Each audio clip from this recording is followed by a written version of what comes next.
Assalamualaikum warahmatullahi wabarakatuh.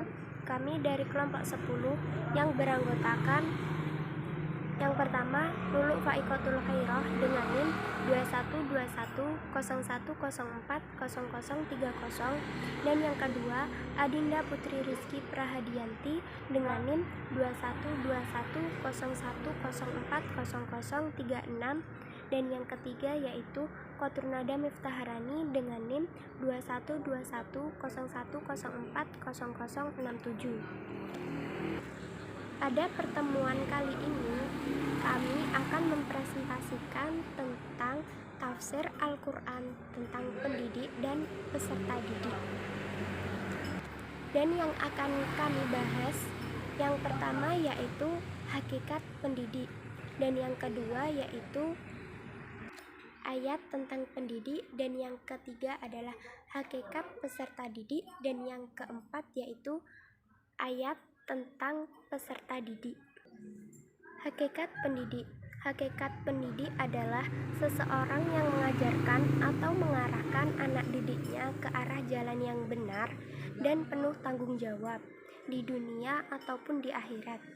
Pendidik dalam pendidikan Islam dikenal dengan nama murabbi, muallim, muadzib, ustadz, mudarris, dan mursyid.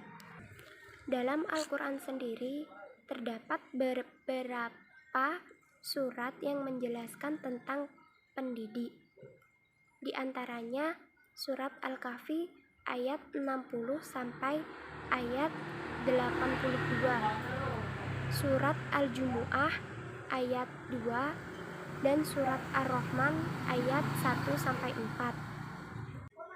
Dan yang akan saya jelaskan kali ini surat Al-Imran ayat 104 yang berbunyi, wal takum minkum ummatun yad'una ilal khair wa yalhauna 'anil munkar wa ulaika humul muflihun, yang artinya hendaklah ada di antara kamu segolongan orang yang menyeru kepada kebajikan, menyuruh atau berbuat yang ma'ruf, dan mencegah dari yang mungkar. Mereka itulah orang-orang yang beruntung.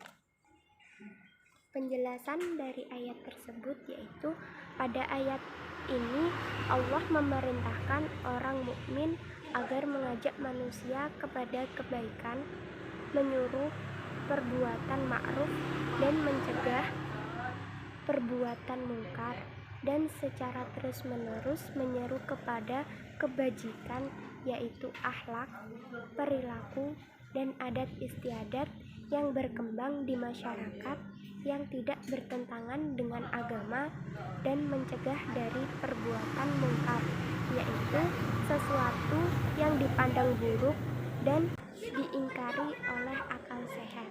Untuk selanjutnya dilanjutkan oleh teman saya. Baik, di sini saya akan melanjutkan materi yang berikutnya, yakni mengenai hakikat peserta didik. Nah, peserta didik dalam ajaran Islam merupakan anggota masyarakat yang berusaha untuk mengembangkan dirinya melalui proses pengajaran atau pendidikan. Hal ini dilakukan untuk menjadi manusia yang berilmu, beriman, bertakwa, serta berakhlak mulia, sehingga manusia tersebut mampu menjalankan fungsinya sebagai hamba Allah, yakni beribadah kepada Allah Subhanahu wa Ta'ala. Nah, peserta didik ini merupakan amanat bagi para gurunya.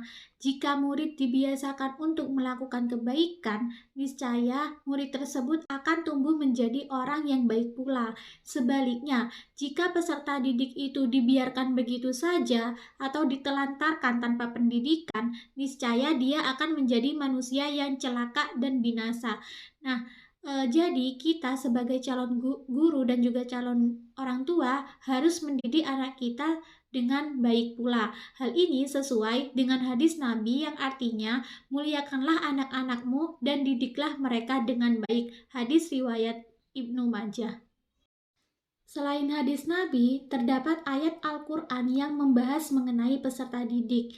Nah, salah satunya ini yakni Quran Surat An-Nahl ayat 78 yang artinya, "Dan Allah mengeluarkan kamu dari perut ibumu dalam keadaan tidak mengetahui sesuatu pun, dan Dia memberimu pendengaran, penglihatan, dan hati nurani agar kamu bersyukur." Nah, ayat tersebut itu menjelaskan tentang kenikmatan yang Allah berikan kepada manusia, yakni Allah memberikan manusia kemampuan untuk mendengar dari telinga, melihat dari mata, serta hati atau akal untuk berpikir. Nah, oleh sebab itu Allah memberikan manusia tiga kemampuan tersebut agar manusia itu dapat menuntut ilmu ataupun menjadikan kemampuan tersebut sebagai bekal untuk mencari ilmu. Nah, dari ayat tadi, manusia itu dapat menyadari bahwa manusia dapat mengetahui segala sesuatu dalam hidupnya itu karena karunia dari Allah Subhanahu wa Ta'ala. Karena itu, kita sebagai manusia sudah sepantasnya untuk bersyukur kepada Allah yang telah memberikan kemampuan tersebut kepada kita semua. Ayat selanjutnya tentang peserta didik, yaitu terdapat dalam Quran Surat At-Taubah ayat 122 yang artinya tidak sepatutnya orang-orang mukmin pergi semuanya ke medan perang. Mengapa sebagian dari setiap golongan di antara mereka tidak pergi tinggal bersama Rasulullah untuk memperdalam pengetahuan agama mereka dan memberi peringatan kepada kaumnya apabila mereka telah kembali agar mereka dapat menjaga dirinya. Jadi, ayat tersebut menjelaskan tentang kelengkapan dari hukum-hukum yang menyangkut perjuangan. Artinya bahwa pendalaman ilmu agama itu merupakan cara berjuang dengan menggunakan hujah atau bukti dan penyampaian bukti-bukti, dan juga merupakan rukun terpenting dan menegakkan sendi-sendi Islam. Ayat tentang peserta didik selanjutnya selain terdapat dalam Quran Surat At-Taubah ayat 122, terdapat juga dalam Quran Surat An-Nisa ayat 170 yang di dalamnya dikatakan bahwa sudah menjadi kewajiban semua muslim untuk memiliki visi mendidik seluruh umat manusia. Kemudian ada juga terdapat dalam Quran Surat Asy-Syu'arah ayat 214 yang berisi tentang perintah menjadikan keluarga terlebih dahulu dalam artian sebagai objek pendidikan yang utama, baru kemudian kerabat jauh, dan akhirnya seluruh manusia. Sekian presentasi dari kami, mohon maaf jika terdapat kesalahan kata. Wassalamualaikum warahmatullahi wabarakatuh.